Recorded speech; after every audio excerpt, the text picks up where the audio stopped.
આ જે બચ્ચું છે મારા હાથનું આદિ થઈ ગયું છે એ હવે એની એના ફાધર છે, हाँ ये कर लो पहले અને આ એનો ભાઈ છે।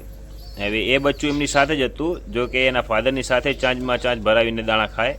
અને આ કબૂતરને મેં મારા હેન્ડઓવર કરવા માટે ઘરે લઈ ગયો હતો।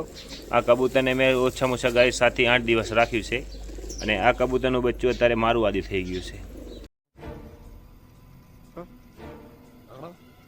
હવે આપણે એને લઈ અને પોતાના હાથથી દાણા ખવડાવવાની કોશિશ કરીએ ગાઈસ। હવે જોઈએ કેવી રીતના દાણા ખાય છે।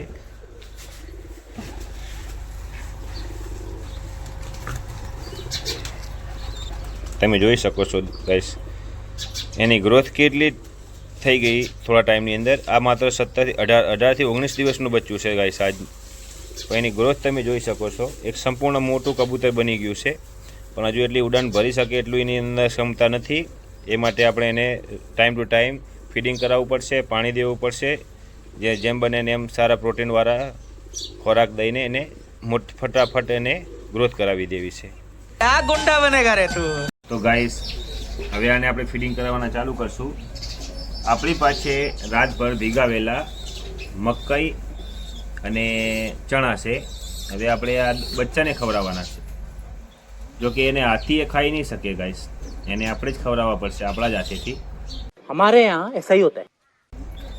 તો સ્ટાર્ટ કરશું એને ખવડાવવાનું। કેવી રીતના એને ખવડાવવા પડે એ બી તમે જોઈ શકો, કેવી રીતના હું ખવડાવું છું એ બી ધ્યાનથી જોજો।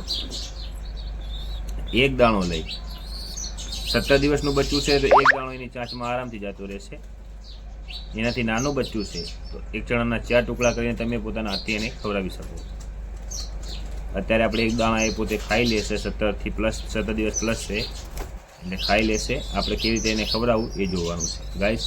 આરામથી એની ચાંચ પકડી, પાછળ એક આંગળી રાખી માથાના પાછળ, એક આંગથી આંગળી ઉપર કરી 2 હાથથી પકડી અને મોઢામાં રાખી દેવાનું।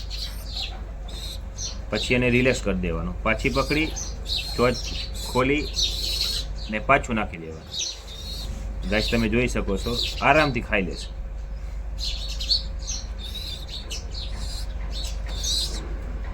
ખાઈ ગયો। એ જ રીતે મકાઈનો દાણો, મકાઈનો દાણો બી એવી જ રીતે ખવડાવવામાં આવશે। ચાંચ ખોલી નોર્મલી, બહુ જોર નથી કરવાનો કે ચાંચ તૂટી જાય, નાજુક બાળક છે। ખાઈ ગયો। બીજો દાણો એ જ રીતે ચાંચ ખોલીને એ રીતે એમ એનો અહીંયાનો જે કોઠો પૂરો સંપૂર્ણ ભરાઈ જાય ને ગાઈસ, અહીંયા ફૂલી જશે।